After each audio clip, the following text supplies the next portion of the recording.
Hello and welcome to Talkin Baseball. We got some interviews with baseball's best today, Rosenthal and Olney. Woo!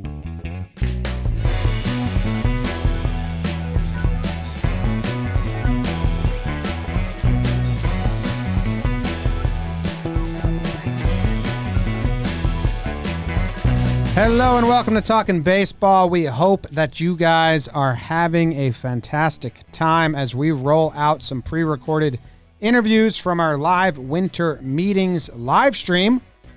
My name's Jimmy. I got Jake here. We got BBD over there. Plouffe's not here because we're just recording intros and outros without him. Sorry, Trev.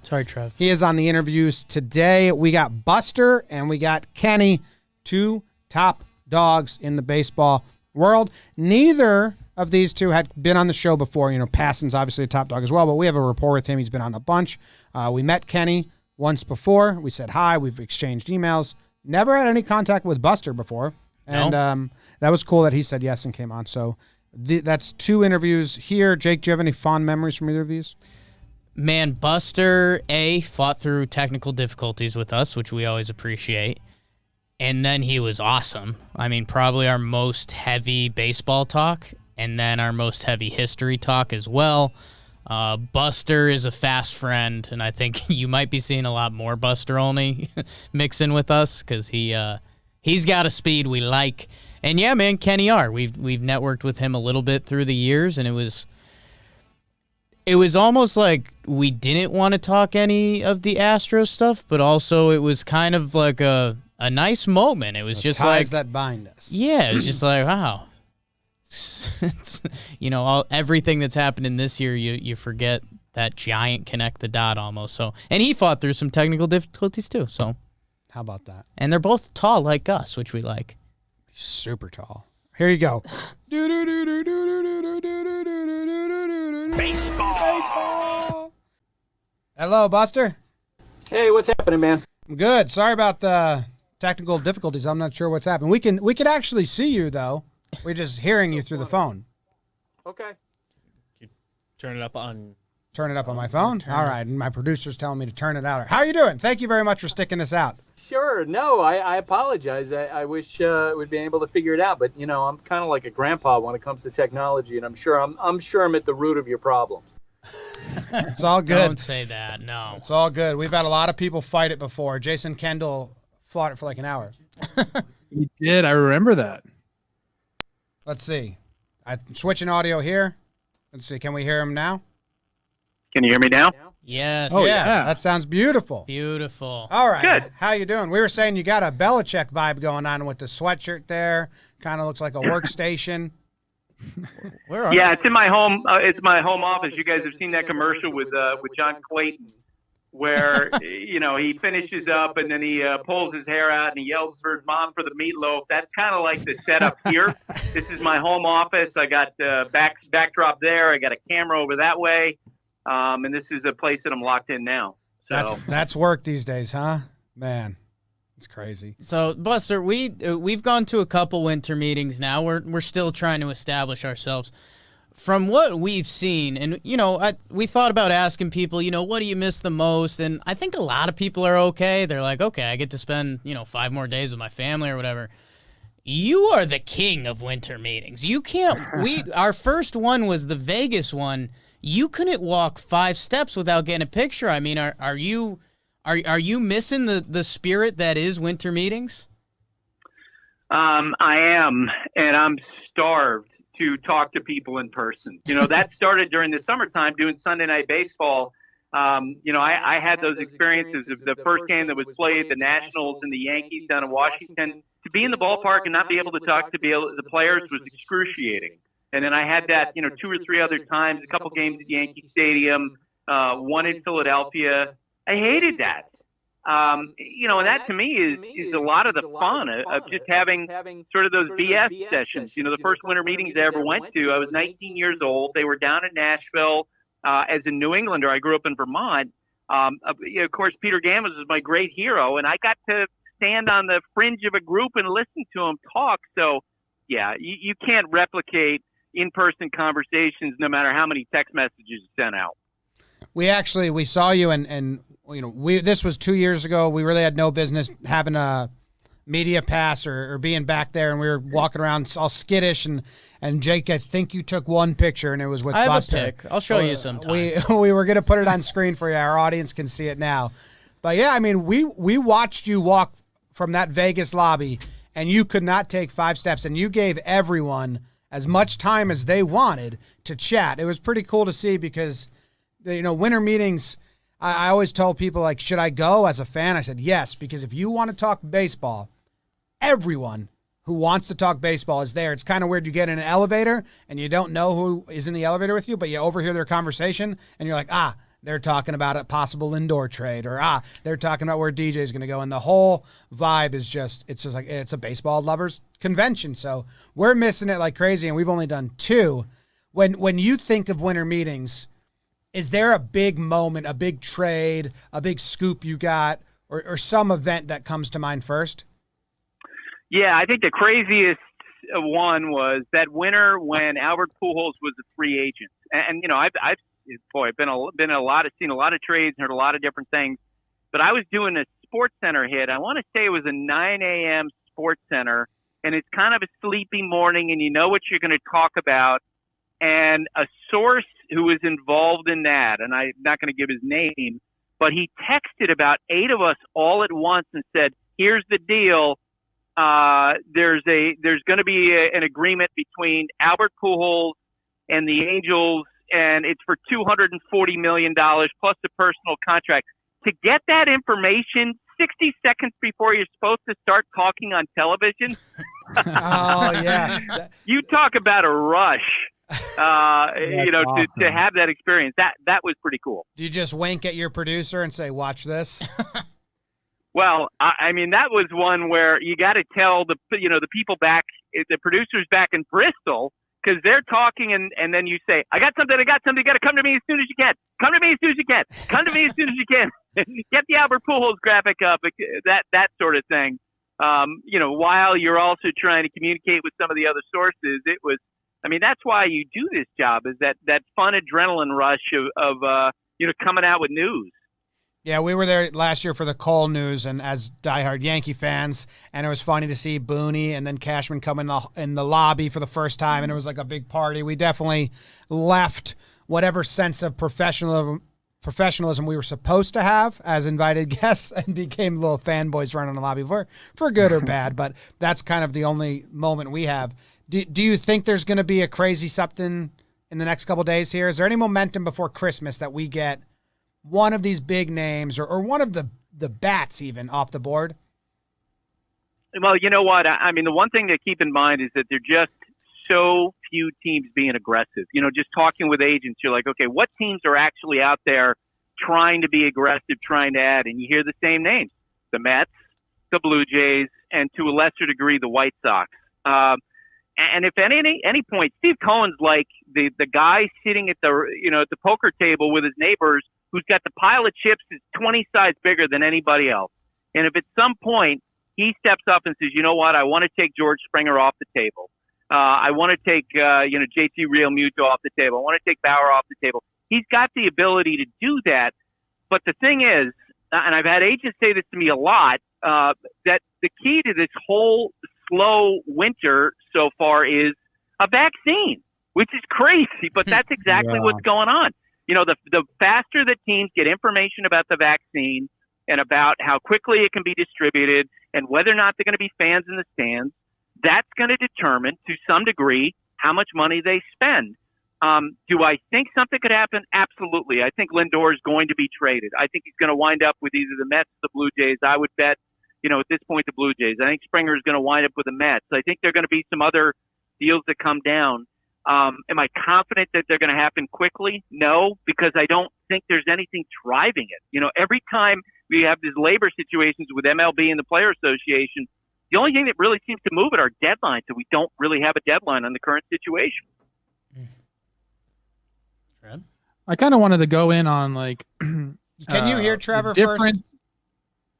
Can you hear me, Buster? Yeah, I hear you. Okay, what were you saying? Okay. What's up? I wanted to go in and ask you your opinion on how your whole kind of profession has changed with the with Twitter going on, with social media going on, and just like the quickness of everything, have you enjoyed that transition, or has it become like a difficult thing to keep up on? Because you have people kind of trying to break news left and right, where you have your relationships that are deeply embedded in, and you have your sources that you've been going to for years. Has that been able to transition, and have you found it like to help you, or would you rather go back to the old days? I mean, I think there are pluses on both sides. Look, I as someone who grew up in a town of 400 people in central Vermont, I had one radio station, WDV, that gave the sports scores at 7:15 in the morning. We got the Sunday papers, the Globe and the New York Times. Besides that, I didn't have any information. So the idea that, a baseball fan who's 11 or 12 years old could find out information as quickly as you can through Twitter, that's really cool. That all said, there's no question a lot more mistakes get made. There are, a lot of, if you work for a company that has a protocol about how you're supposed to put this information out, because like, for example, I need to run it past the news desk at ESPN. I can't just fire it. And I think that's right. I think there should be layers of editors and layers of accountability before you just absolutely fire stuff out. But it's a shoot first, ask questions later business now because of social media, and that's not going to change. Now, we had Jeff Passan on a couple minutes ago, and he was kind of rude to me. Would you say he's generally a jerk? Is that how you would label him? No. Now, what was the word you just used? You said he is a jerk. A what? A Jerk. No, he's not a jerk. Come on. No, we've enjoyed Jeff. He's been way too nice. Yeah, he's got a great sense of humor. Yeah, how's that been to kind of the ESPN kind of family? Because I mean, kind of when he came over, he was the Yahoo guy for years. Do you think, you guys still have a nice little baseball team? And I remember when Baseball Tonight kind of came down, it was like ESPN's getting away from it. Is baseball coming back via ESPN? Because I like that. Yeah, I think generally speaking, and Jeff does a great job, breaking stories and going on SportsCenter. I think that, they're very open. Look, I get calls all the time from SportsCenter people when there's actually news. It is unfortunate that we're in a situation like we're in now, where you wish baseball could dominate the winter, because there are a lot of interesting things going on, but because of the relationship between the Player Association and Major League Baseball, and because the CBA is set to expire a year from now, and all this stuff intertwined with COVID and shutdown, it's frustrating, and I am concerned. You guys, I'm sure, saw the comments by Chris Iannetta, the longtime catcher to the Boston Globe on Sunday, about being concerned about the product. There are a lot of people in baseball who feel that way, that the product needs to be adjusted. So it's not just like an 8-year-old pitch. The first time kids get to pitch at 8 years old, and you get all strikeouts and all walks. I do think that that's something that's got to change as we go forward. I wasn't fully on that of the same opinion that the 3 true outcomes is boring or worse until Jake and I, to kill time in quarantine, watched every the biggest moments and the biggest innings from every World Series from 1974 until today. So we watched a lot of baseball in the 70s, the 80s, the early 90s, and I fully get it now. I think a lot of the people that are my age or younger, if they did that, they would have the same realization. Like in the 80s, it was a faster game. Like there was action on almost every 3 pitches, be it a steal or a bunt or a hit and run, and it was more exciting. Just you inched forward in your seat more, like per at bat, than you do today. But so I think it's going to be hard for people to realize that until they really go watch. But yeah, the game really has changed, and it stood out like a sore thumb when we did that rewatch of all those old World Series. I'm sure, and I'm sure that probably one of the games that you guys watched was the Yankees and the Pirates in Game 7, 1960, 10-9. Mazeroski wins with a walk-off. 10-9, there wasn't a single strikeout in that game. Okay? Wow. Think about that. And look, we're way past that. It's like comparing apples and oranges. The sport's not going back to that. My own hope is going forward, I do think that the sport needs to reestablish the preeminence of the starting pitchers. The parade of relievers coming out now, I just don't. I have the perfect focus group of one in my 16-year-old son who is a crazy sports fan. And he's a weird sports fan, too. Like, we live in New York. He's lived in New York his whole life. He likes the Titans. He likes the Charlotte Hornets. He likes the Atlanta Braves. Go figure. But, I ask him all the time, do you want to sit and watch the game with me? The Braves are on. No, it's too slow. I think that they need to get back to a point when we're excited about, seeing, a Pedro Martinez against a Roger Clemens, a Madison Bumgarner against Clayton Kershaw. Baseball needs to figure out how to make the starting pitchers important again, because I don't think you can sell to casual baseball fans day after day after day of games with 16 relievers. I agree. And I mean, for us, like, we're not who baseball's trying to attract or who they should be. Like, they have us. We're hooked in. And you got to go get new fans. And the way the Rays do it, and when you go to these playoff games and we're doing the pregame show and we're like, the strategy for this team is going to be that a batter doesn't see the same pitcher twice. And you're like, that's going to be a boring watch. That's kind of like where my mind was this postseason. So I agree with that as well. Yeah, we had one of our playoff games that we had, the first playoff game that I did, because ESPN had what they call it, the wild card round. We had the Reds and the Braves. And I talked to Freddie Freeman about this recently. I'm like, what was that like to play in the game? 37 strikeouts. It was a record. Oh. And it was like inning after inning of strikeout. I mean, it's fine if you set records, but after a while it's boring. Look, when I was 11 years old, game 6, 1975 World Series, Red Sox and Reds, and that game was exciting, right? A few years ago, 2 years ago, we had Red Sox and Dodgers, 18 innings. The fact is, besides, Nathan Eovaldi putting his guts out there trying to win, the extra innings in that game were really boring. Yeah. There wasn't anything really happening, and that's got to change. Yeah, that's how I felt that Reds Braves game was pretty brutal towards the end there. You're like, what is this? Man. Yeah. Well, we are asking everyone this. It's our Roosevelt's question of the day. We're predicting Trevor Bauer. So if you have an official prediction on where Trevor Bauer is going to land right now, we have one Padres, 2 Mets, and we're at 5 Angels on the scoreboard predicting where Trevor Bauer will sign. Boy, I would go Angels. Okay. I don't think the Padres, they've already got some big contracts that they're trying to fit in. They got to sign Fernando Tatis Jr. The Mets make some sense, but I think that they might be the team that, goes for the next tier down for someone like Jake Odorizzi. The Angels now are in a position with a new general manager.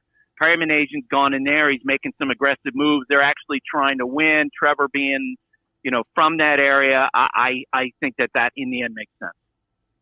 All right, you're with me. The Angels group is getting strong. We got six people now. What about Real Muto? Do you think the McCann signing or potential likelihood of going to the Mets hurts Real Muto, or does it help him, or does it not affect him? Well, it's interesting because, as the general manager said to me, it's pretty rare that a player is by far the preeminent player at his position. Like, there's no doubt, right? If you have 30 general managers, all 30 go, oh, yeah, it's JT.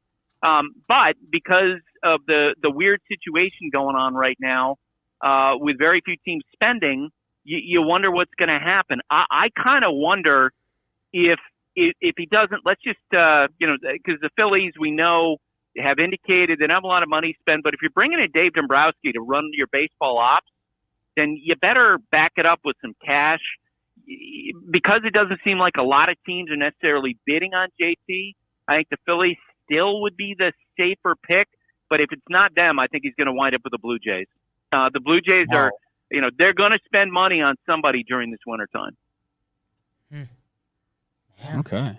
The Blue Jays keep coming up everywhere. Yeah, I know they've got the young core, and we've heard Springer, Real Muto. That's a really interesting one because they've got all those infielders, and they even Gurriel and Hernandez. Wow, you're a pair of Yankee fans and a former Minnesota Twins. You have the two Yankee fans a little nervous right now because we've got enough problem with the Rays. We don't really want to look at the Jays in that light.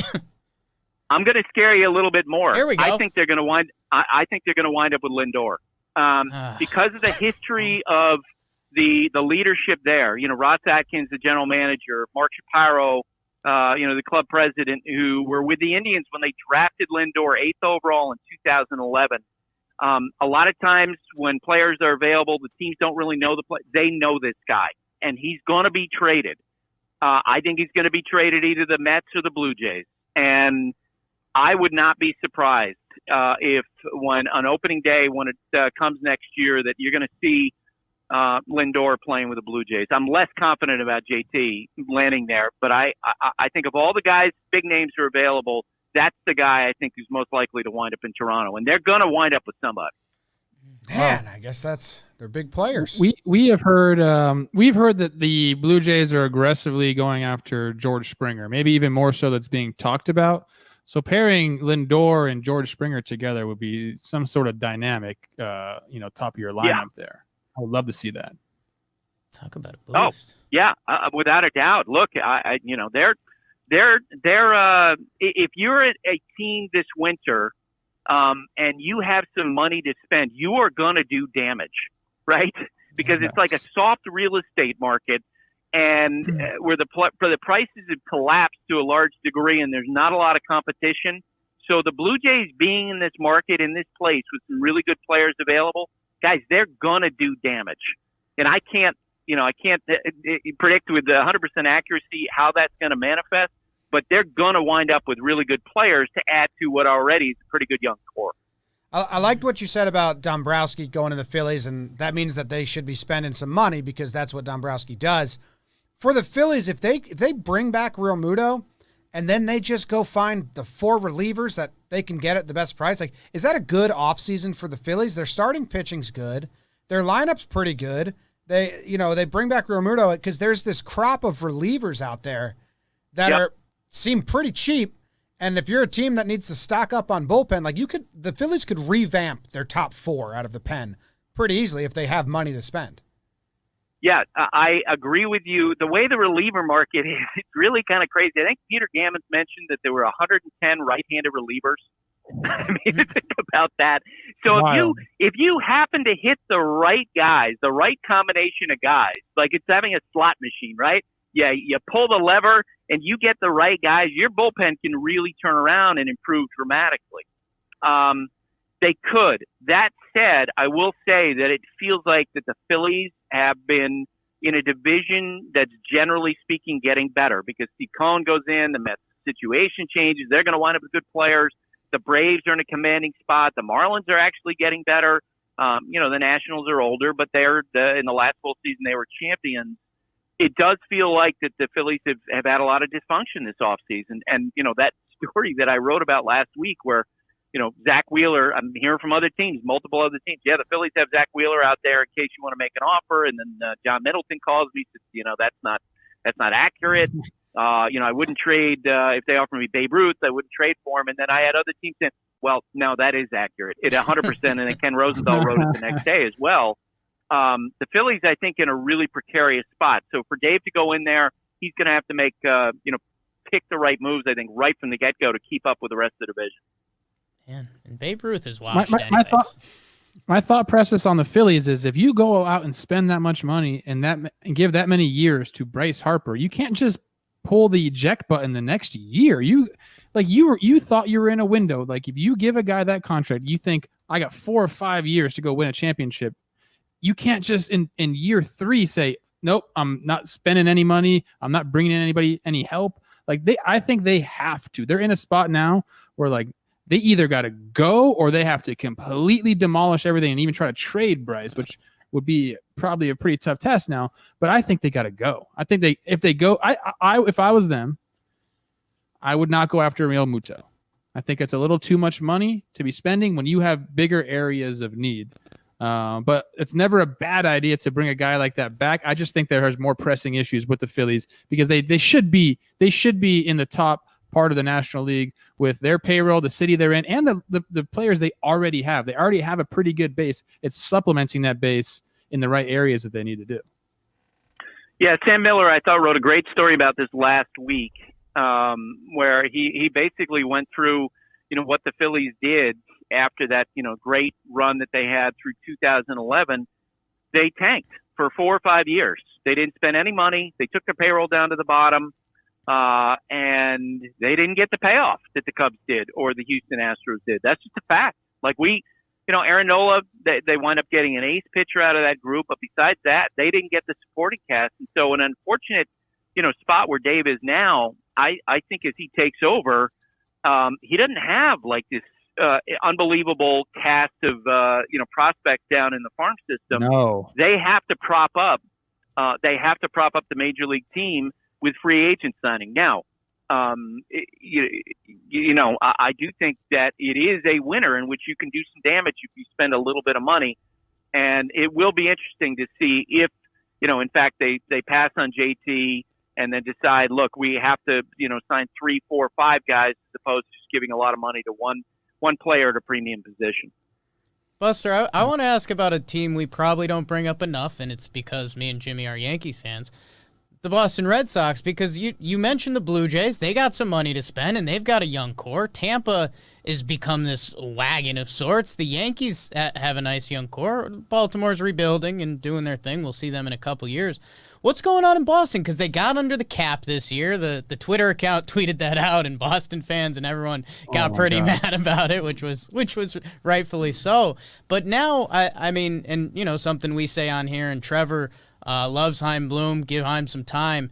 Boston's not a town that gives out time very well. So are they big players in this market? Because I'm not hearing too much about the Sox.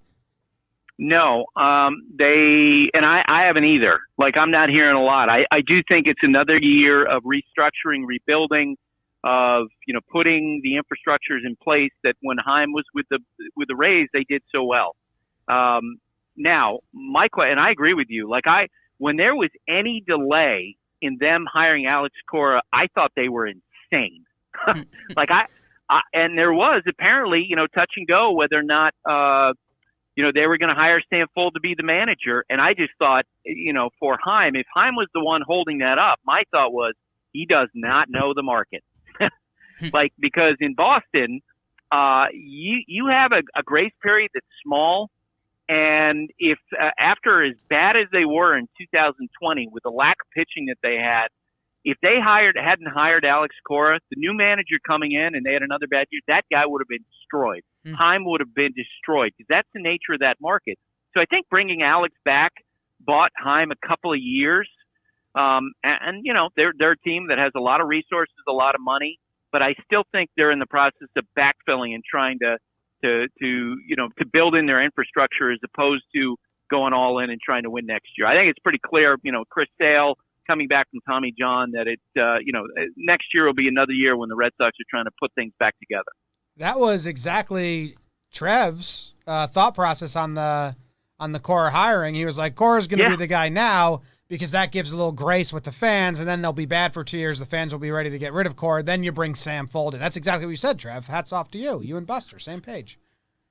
I just think that, it's an unforgiving market there in Boston. Maybe even more so than the Philly and New York. It's on par with those. So for him to go there, bring his own guy in, knowing where the team is at and kind of the expectations that he has for the team, I think they're going to lose for a couple of years here. I mean, you already have the Rays and the Yankees, now the Blue Jays coming. It's going to be difficult to figure that whole thing out. So as much as Alex Cora is celebrating being back in the dugout, for him, I just think they loved him because he won a World Series title. And when you bring a franchise and you're going to win 80 games, maybe, they're not going to love you the same. So it's going to be tough for Alex and maybe good for Sam Fuld in a couple of years. Well, I'd say this, Alex, if they go through next summer and Alex says, you know what, we're going through the process in so many words. And he's going to say it smarter than I'm going to say it now. But if he tells the fans on a daily basis, look, we're going through the process to see the pitching coming. Chris Sale's getting stronger. Eovaldi, I think, actually was better than people realized last year. I think he had 52 strikeouts and 7 walks. For Alex to say that, that's going to have some credibility. And there's nothing wrong with Sam. Sam's I'm sure he's going to manage the big leagues. But in terms of the Boston market, Alex has some credibility. And we keep on talking about the fans. How about the owners there, right? Yeah. At one point, they lost patience with Theo Epstein after, he won a World Series 2004, 2007. He leaves under, bad terms. Ben Cherington comes in. And when the team had a tough year, they run him out. They bring Dave Dombrowski in. Dave Dombrowski does exactly what they tell him to do. Go spend some resources, win a World Series. They do that, and then he gets run out. So I think that it's not only about the fan base, it's about for Chaim Bloom. They got to start showing some stuff, I think, by the end of 2021, 2022, because the ownership there has demonstrated it's pretty fickle. Yeah. I mean, that's kind of, Cora doesn't care, though. He's back in baseball. The fan base loves him, so he'll ride that wave, and then it'll take him to the next wave. It's kind of the best move for him, probably the only move at this point. We were talking about how good the NL East is, and I had a question for you that I thought of. If you took the NL East and the NL Central, all 10 teams, and ranked them 1 through 10, how many NL Central teams land in the top 5? Wow.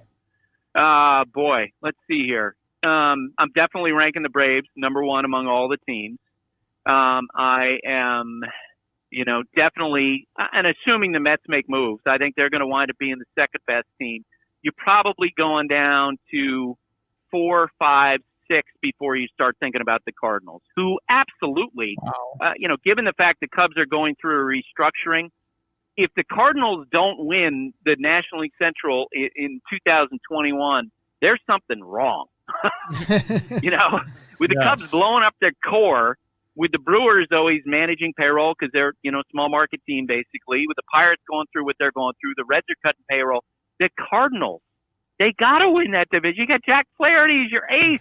You have probably the most loyal fan base. I don't know if you guys have had a chance to go to a game in St. Louis. Every game, that place is packed with all those folks wearing red shirts. The Cardinals should win that division next year. But that said, right now I would not have put them close to the Braves. I think a really great team. Yeah, the Braves kind of knocked the window. It was supposed to open up a crack this year or halfway, and they blew it open, and it should have been in the World Series if they could just finish the damn thing. But Trev, your guy Jack Flaherty getting love. Yeah, that's Trevor's good. Yeah, deservedly so. I mean, he's earned it. He's this year wasn't great for him, but I put very little stock into what happened this year, especially the Cardinals. What's that? Especially with the Cardinals. I mean, they got the most bizarre of the bizarre season. He spent 10 days in a hotel room throwing against the mattress. Like, that's not what you want from your ace pitcher. Like, these guys, especially a guy like Jack, who I know, he's a creature of habit. He loves his routine, and it got thrown out the window this year. So I'd expect if we have any semblance of normalcy next year, that Jack will be right back, top 10 pitchers in the NL. Just like, I mean, that's who he is, and I expect that to be for 4, 5, 6 years in a row. Oh, I agree with that. Look, he, not many times. It's funny because the first time I saw him and talked to him, you don't realize how big he is until you're standing next to him, and you're like, this guy is huge. And then you see him move, and there are not many times when you have a perfect comp between a modern day player and a player played in the past, and that is to Bob Gibson, who, you guys know, he played with the Globetrotters. He was this phenomenal athlete. He was a great sprinter. He's a great baseball. He's a great basket. He could do everything. And that Jack Flaherty is that type of athlete where you see the smoothness of his delivery, how he moves, and you're like, this guy is going to be a monster for years to come. And I'm sure you know the backstory is that he was a third baseman in high school, and they had to kind of cajole him to switch over to pitcher. He's a monster. Trev, you've been in the gym with him. You helped made that.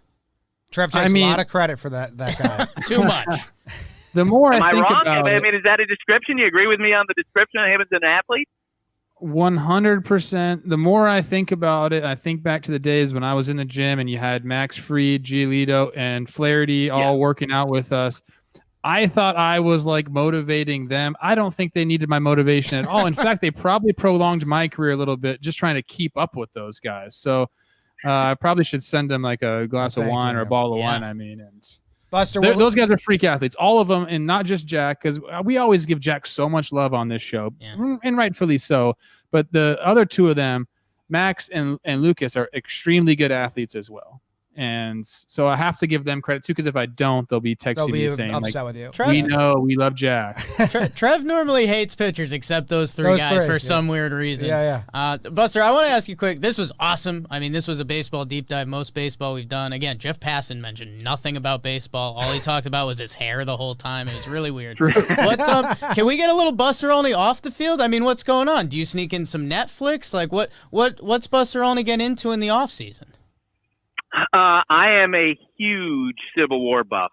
Okay, my stepfather's name. My mom got remarried when I was 7. My stepfather's name is Ed Lincoln, and he is a distant relative. I want to make this clear. I'm not related to Abraham Lincoln, but my stepdad is, and my little brother and sister are related. But his last name is Lincoln. So from the time I was 7 years old, I became a huge Civil War nerd.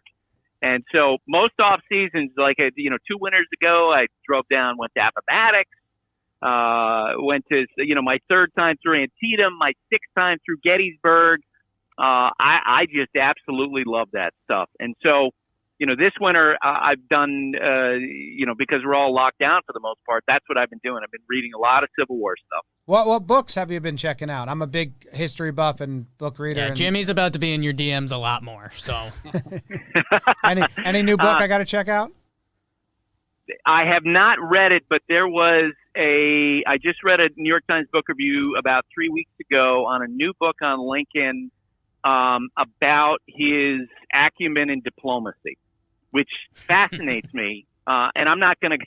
I was about ready to dive into it, like I was going to dive into like the Yankees off-season moves, and I just decided, no, I'm not going to do that. Let's just say it's a really cool Abraham Lincoln book. All right, I did a whole course on Lincoln. He's a pretty funny dude. The funniest little tidbit I got is he shared an office when he was a lawyer with another lawyer, and he would let his kids in his office all the time, and they would just tear the bookshelves apart and rip up everything.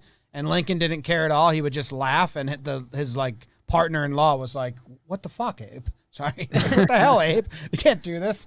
Like he was a weird, aloof guy. Like Manny Ramirez, kind of weird, but ran the country. Well, his kids would tear up some of the war maps, and some of the cabinet members were like appalled. He felt that they were, he was too loose with them and didn't have enough discipline. And I'd say this, we were just talking about Jack Flaherty as an athlete. That was Abraham Lincoln. That guy would have been a sick athlete, sick baseball player if he had the opportunity to play. Wow. Love that. Someone challenged him to a duel once, Trev, and the rules were that you could decide the weapon you were going to use in the duel, and he didn't want to actually die, so he chose tree branch. Well, he actually, when he did that, he sent a thing back. He said, "I want to go with broadsword." Yes. But that was his sense of humor coming through. Like, let's not be ridiculous about this. After he was killed, the doctor who did the autopsy, because of course by the end of the Civil War, he had this very haggard face. He looked like he'd aged about 30 years during the time of the war. And the doctor who did the autopsy was shocked at how fit he was, his athleticism. As they were going through that, and he just remarked on it in his notes about what a phenomenal and how strong he must have been when he was younger. It's awesome. We could talk about this slippery slope forever. Slippery but slope. I do one more question. I'll keep it a yes or no, so we can let you go.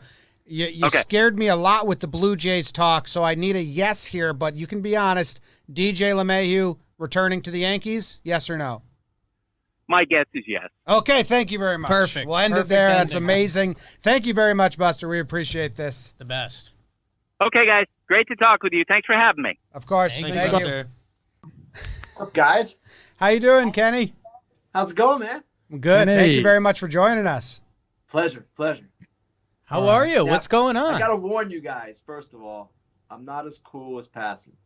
Nah. I think yes, you used you the are. wrong word. No, I think you used the wrong word. You don't use as much hair product as Passan. Passan told us I his don't have hair's much all hair. fake. He said he He's wouldn't a either. fake. He uses PEDs. He admitted it. It's true. He did say that. He did So we've say been that. breaking news on our own, I guess. Yes. Well, anyway, Well, no PEDs here. Huge. joined I had with Ken PEDs Rosenthal. When I was younger, and I had little growth hormone, it might have helped things, you know? Yeah, you got to Telling got to me. start early. All right, this interview is brought to you by Roosevelt's. We got Ken Rosenthal here. Ken, you just actually released an article like a couple minutes ago about Blake Snell, so I'm interested in that right off the bat. I haven't got a chance to read it because we've been high on it, but from the headline, it looks like you're pondering or thinking that it's probably smart to trade him. I wouldn't say that. It's kind of a pros and cons type thing, Okay. Jomboy, where I explain, listen, this is different than Shields, Price, and Archer. The team is coming off the World Series, a World Series appearance, and they have the chance to be really good again next season. So while the Rays are going to be the Rays, right, they churn players, and this is what they do, it's a little less tempting and a little more foreboding to do it with this particular pitcher at this particular time, which is not to say they won't do it, which is not to say they shouldn't do it. Of course, it depends on the offer they get. Jake thought after the World Series that it was probably, because maybe Snell doesn't buy into that philosophy anymore. He's not interested in it. And then also you take the money aspect, and the Rays are all about maximizing value. So he actually said after the World Series, this may be the last time we see Snell in a Rays uniform. It does make sense from if you get into that Rays brain to try and get a bunch for him now. But we always say if the Rays come calling for a prospect, you better be careful. And the Rangers What's Chris Young doing? That's Rangers, a no-no. Yeah, the Rangers just sent a guy over there. Never heard of him. I bet he's going to be a star soon. Well, it's a great point. And they do have a way of making these guys into legitimate players. But if you guys go back to the James Shield, Wade Davis trade, that was ripped more than any trade I can remember as a reporter. That trade was just trashed from the Royal. People were criticizing the Royals, saying, how can you trade Will Myers? And Will Myers was the centerpiece. Odorizzi was also in that trade. So was Mike Montgomery, and a minor leaguer who never really came of anything, Patrick Leonard. That trade worked out pretty well for the Royals, right? They won the 2015 World Series. Davis became a great closer. Shields did what he had to do in the 2 years he had with the team. So the Rays in that trade didn't do as well as we all thought. They wound up trading Myers, of course. So it's not always that they rip off the other team, but certainly in recent years, it's happened quite a bit. I mean, that other Rays transaction that comes up all the time was in 2017. They traded for Trevor Plouffe. It didn't pan out. Well, that was Did not through no pan fault of Trevor Plouffe. That must have been the Rays not getting the most out of him. Oh my gosh. It was my fault. It was all of my fault because they have an excellent player development system there. I was already just fully developed and not good enough anymore. So it's I'll take it. It's okay. Yeah, Trevor, you should have taken from these guys, man. Come on. That's very true. We got I've cut told from Kenny, JV. I've told this story on the pod before, but what really happened there was I was coming over and I was going to spot start for Longoria. And so my first series there, I started at third base. I got a DH start. And the day that I started at third base, Longoria actually sat. And he ran around the clubhouse saying, like, oh, this is how we're running things now. We got a new guy, and he's going to take my position. He was shouting this in the middle of the clubhouse, and I was laughing. And, like, I could care less. He said he's Evan Longoria. He can say whatever he wants. It's his team. The next day, like, I didn't see third base again for quite some time. Evan was playing every single day. So that's kind of how it went down a little bit. Like, I was maybe going to play more, and then Evan was like, no. Hey, it's like I've I just seen said, this. through no fault of your own. Yeah, he was about to break The out, incumbent too. third baseman got mad, and that was that. I was just about to hit my prime right there. Oppo power. Ken, we have asked everyone. It's our Roosevelt's question of the day. We're taking tabs. It started off not lopsided. It's very lopsided now. Predictions. Don't give him. I don't think you can give him the numbers. Okay, because that might be skewing things predictions where Trevor Bauer will land. The teams that have been predicted are the Mets, the Padres, and the Angels. Do you have a team for us? Do you think he'll land? I have a different team. Okay. Dodgers. Los Angeles Dodgers. Now, do you think Like they'll that. get him on a short contract, kind of high money, shorter years? I have no idea, John Boy. I'm completely guessing as it is. But I would imagine if it was the Dodgers, that is the kind of deal it would be. That's the kind of deal they generally prefer. I just see him being in a big market. He obviously is mindful of his profile. He wants to do things to promote the game, promote players, and what better place to do it than LA or New York for that matter. I agree with that thought process as well. That's what I said. He wants bright lights for sure. He's been working hard to build his brand. And obviously, if you're thinking about brand as well as games, you're going to want to go to the best spot. All right, we lost Ken real quick. You can hear us? How about that? Look at that. Upside down question mark. I love it. Oh, there I am. There we There we go. go. Sorry, the All right. tech monster. Well, got thank us. you for hanging with us. Yeah, we're on hour 6 here, so we knew it would crash on us at some point. So you think Dodgers? That's where we left off. Dodgers. Yeah, and it's just a guess, John, but I never know. People Yeah. ask these things, and we get surprised all the time. No one would have guessed Machado to the Padres that one year. Yeah, that So was it's a guess. That's it. Now, I asked Jeff Passan this, and I'll ask you, and you don't need to give any specifics at all. Is there any deal out there that's come to you that you think is probably 80% done, but you can't act on it, or it's not officially done, but you know before us, yeah, that's probably going to happen? No specifics needed, but is there anything out there lingering? Nothing that I'm aware of. Now, Okay. maybe Jeff knows of 5 or 6, but I don't know. He knows. No, nothing. you're no He more than knows him. We nothing. know. We know that you know before him. We know that. He makes it up. No, I actually no. It's not quiet, but it's quiet. I know in terms of what you're seeing reported and what it's actually being done. I'm not sure how the pace is going to go. I was a little surprised earlier this week when the pace got a little quicker, but I'm not surprised it's slowing down again. And I would expect maybe next week will be a little bit better, but really we're going to see a lot once it's determined how long the season is going to be, what the rules are going to be, and all of those things that we just have no idea about right now. I'm Can hoping. I ask you? I want to ask Kenny.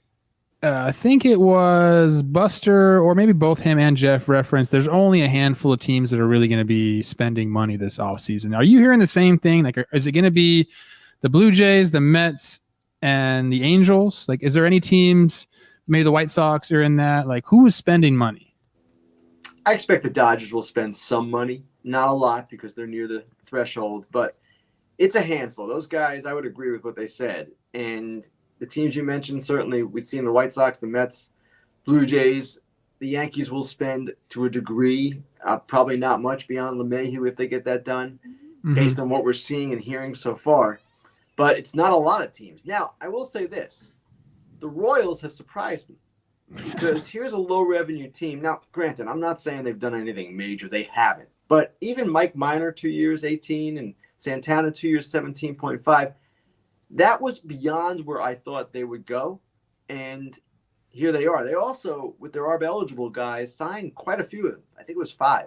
So they're not exactly. What's the going thinking backwards. there? They're kind of investing in the current team that they have. Is that like a play they think that the Central maybe is up for grabs, or is it just appeasing some fans there? Like, hey, we know we've been pretty bad lately. We want to put a decent product on the field. It's more of the latter, but Dayton Moore, their general manager, is a little bit different than many of the other general managers, quite frankly. He believes, obviously, in their rebuilding program, but he wants to support it as they go forward, and he wants to bring in the right players that he believes will influence the younger players properly, for lack of a better term. And that's what they're doing. Yeah, in best case, if the team's not winning, those guys perform and they can flip them to rebolster and play that game as well. Do you expect in the NL Central that now we have the Reds are kind of selling, the Pirates are still rebuilding, the Cubs are selling, and the Brewers are maintaining? You know, we just talked with Buster, and he was like, if the Cardinals don't win this division, something went wrong.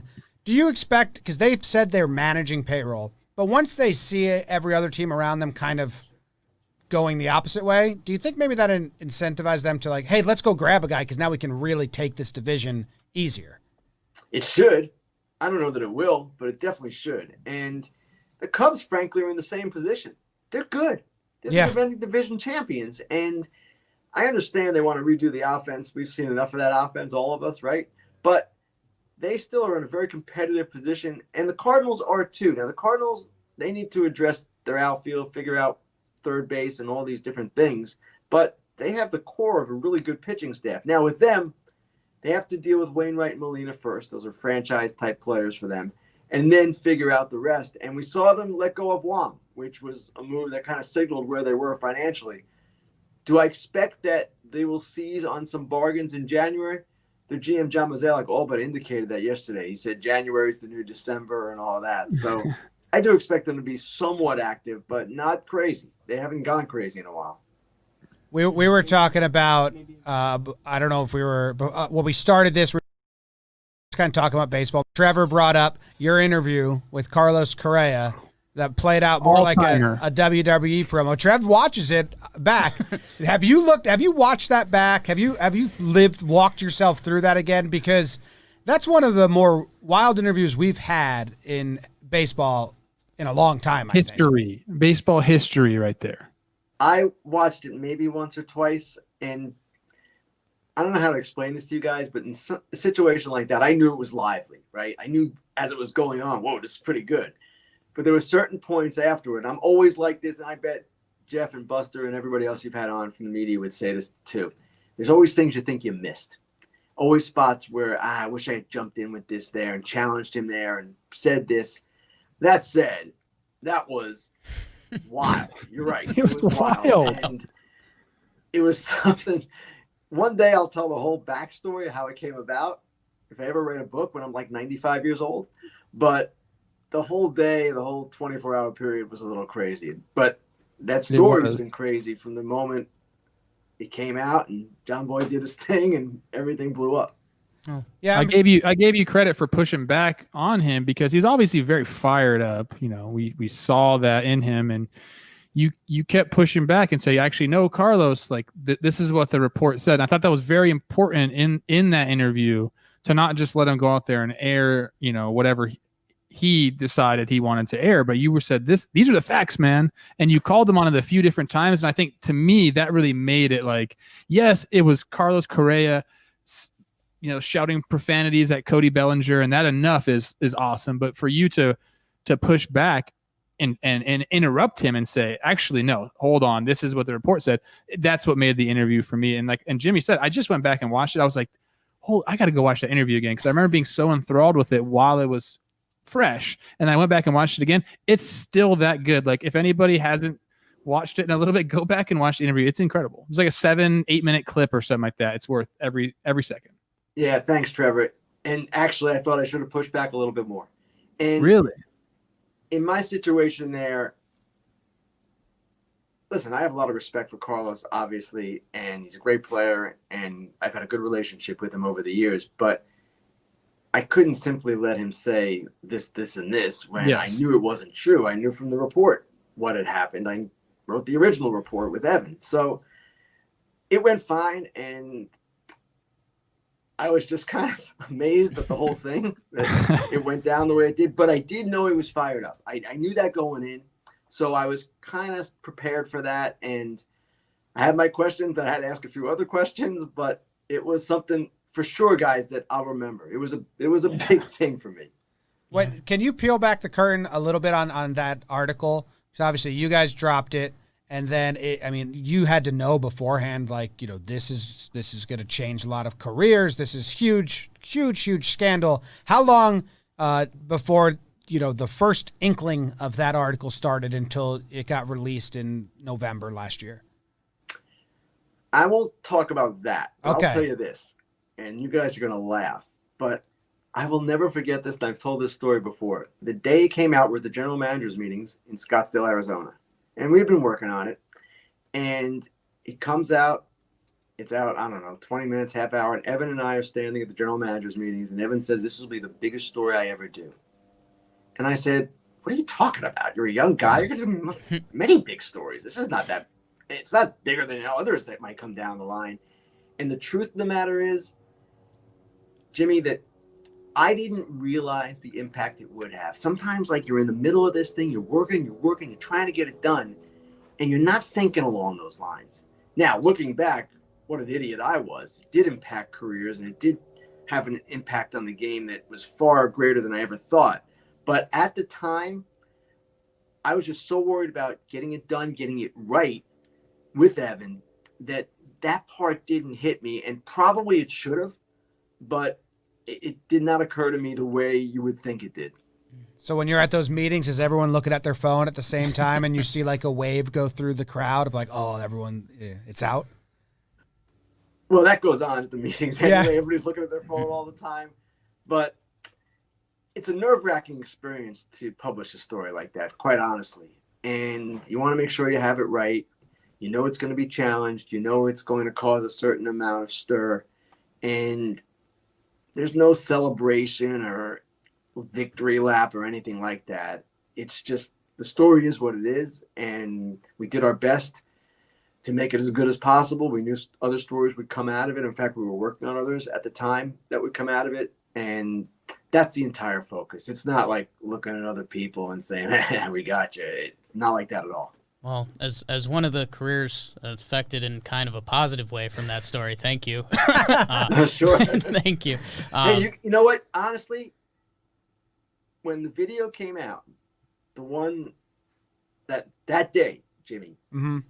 I was happy to see it because, listen, I know what we had, and we had the guy on the record. He was fine telling the whole story about it. But to see it visually, that, to me, elevated the story beyond even where it was because people could see, okay, this was going down. And I thank you because, frankly, it did help. It verified it. It validated it. Not that it needed it. The story was going to be a big deal anyway, but it kind of added juice, put it that way. Well, yeah, it's just this is real because that's exactly what I did. I just went and looked at it, and then I heard it, and I was like, oh, my God. Like, it's in your face once you get the article that you guys got and the quotes that you guys got from those players to the combo. Like, it's like, damn, that was the first time you see it as a baseball fan, your heart sinks. And then like, when they like, kept wow. coming and you're like, it's a curveball and the dude just sits on it and smokes it. Like, I know it made Trev angry. Like, what? Yeah. And the amazing thing was about it that Farquhar had laid out what had happened. And you went right to the game, and it was clear as day. Now, it's so funny to me, looking back, why didn't anybody notice this, right? But you had to be looking for it. Oh, yeah. You had to know. You guys did a great job Kenny, coming up with that, Jomboy. I went to Houston twice in 2017 with two different teams, and I didn't notice anything. And for years, I've told this story on our pod that I said the greatest, I would say this all the time. I said the best home field advantage in the big leagues is Houston. I don't know what it is, but you could never score enough runs in Houston. It felt like they were going to come back no matter what. Clearly now we understand why in 2017 I felt that way. As you're thinking, Jimmy, and Jimmy's like, Jimmy, Jake, and I got started talking because of that story. Yeah.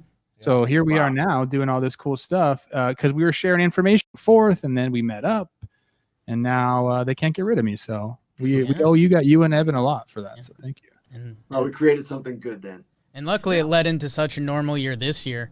And what you've mentioned our guest list today, which we've been flexing on a lot of people, and we've been very proud of. Michael Kay was another one, voice of the Yankees. Every time me and Jimmy end up talking to him, we're kind of blown away because that was, like the voice in our houses growing up, basically. And his image from this year is kind of the overlying calling Yankees road games in a dark Yankee stadium. Do you have one of those moments if you jump back into this 2020 year where you're either at a game, you're looking around and you're like, what's happening? Like it doesn't make sense, but it does make sense all at the same time? I guess the standout thing for me would be before the playoffs started, Fox told me, listen, you can get on the field. We want you on the field, but you're going to have to quarantine for, I think it was 8 days in Texas. And you would think, oh, man, quarantining. But you know what? I couldn't wait. And I couldn't wait to get back on the field, talking to players, doing my job the way I normally do it instead of on Zoom calls. And that 8 days wasn't a lot of fun. You're kind of just trapped in your hotel room. No, it was a nice hotel. I'm not going to complain about it. And that's the thing that I'll remember most, because the whole year was so frustrating for me, just professionally. We all have our frustrations with this, and obviously people going through a really hard time, and some people went through some tragedy. But just from a professional standpoint, the difficult part for me was not being able to see players, coaches, managers, scouts at the ballparks. That's where I do my work. That's where I build relationships, talk to guys, get information. Anything that I do all kind of flows from that. So you can do it on the phone, you can text and all that. It's not the same. So that to me was a small price to pay to get back out there and do my job for Fox as a dugout reporter. And then they put on a great show in the World Series and a lot of the playoffs. The games were good. They were competitive, Yes. and the spirit of playoff baseball was there, in my opinion. So it didn't lack once we got there, because we were there live watching the games as well. It was exciting. So, No doubt. And it was kind of impressive to me, the intensity that the players put forth, because they had to dig down. Now, once the fans got involved a little bit, even though there were only 10,000 in the Texas ballpark for the last 2 rounds each night, you could feel it. And it was better. And the players reacted better to it, too. And I'll never forget something Counsell said during the regular season. Craig Counsell, the Brewers manager, he said a player's most exciting time of the night is walking up the steps of the dugout onto the field with a lot of people in the stands. And that was not an experience players had this year. And they had to generate their own energy. And Trevor, I imagine you kind of played it out in your head what that was like, and it could not have been fun. No, I mean, I said this earlier. I talked to every single baseball player I talked to this year said it was horrible. Like, you need the fans. Like, the fans are everything. You know, that's why you play the game. You know, you're in your core, you're an entertainer, man. And if there's nobody there to entertain and you don't get that rush from the crowd, like, there's just so much that you need from the crowd, and I guess you don't realize it until it's gone, because no one would ever imagine this. And then all of a sudden here we are and having to deal with it. But I think guys are really, you're going to see guys be like very, very thankful for fans when they get back into the crowd or back into the stadium. At least for a few minutes. Yeah, until the boos start pouring. Maybe it'll go away, you know, but man, not one person was like, oh, I loved it. There was no pressure. There was no this. Like, every single person was like, it sucked. We need to have fans of the game. So hopefully we get back to that. All right, Ken, we'll let you go. Thank you very much for spending some time with us. Just tell me the DJ will return to the Yankees so we can end on a happy note. I can't guarantee things, Jamie. Okay. Can't. All right. But yes. I would guess that he would. All right. Okay. There we How go. can you bet against it? I mean, you have to think that's going to happen. All right. Awesome. But they're Thank going you. to have to pay. Yeah. They'll pay up. All right. Thank you very much for joining us. We really appreciate Thanks, it. Thanks, Have a good Ken. one. Thanks, Kenny. Oh, snap. That was lit. All right. Now you can go back to enjoying whatever you're doing this holiday. I think this is dropping in between Christmas and New Year's. I don't know. But whatever it is, I hope you're having fun and you enjoyed that conversation, and go share it with everyone you know. Merry Christmas. Happy New Year. See you later.